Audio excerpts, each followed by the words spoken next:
Facial products are very important for the sun because you want to make sure that your face is always moisturized.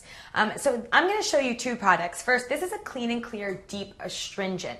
And what this does, it gets under all of the grime where your makeup is building. And every single night and morning, you want to make sure that you dab this all over your face. It's kind of like a cleanser. So you can put it on a white cotton swab and just make sure you clean your entire face with it.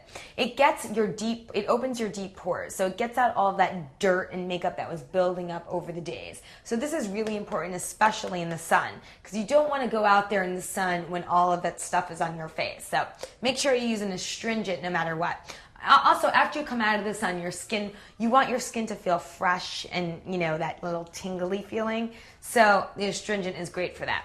Then this is the Clean and Clear Oil-Free Moisturizer. You want to make sure you get an oil-free, because oil-free doesn't have any of that buildup in it, okay? So this is wonderful after the astringent, because the astringent gives a little sting, and then this kind of smooths your skin out. So you just dab a little of the white, and this is great. Like, I have makeup on right now, and I can put this over my makeup, because what it does is it just cleanses my entire face, and it moisturizes. And everybody knows that when you're in the sun, your skin tends to get dried out. Well, keep moisturizing throughout the day. That way your skin will be fresh and beautiful at night when you're ready to go out.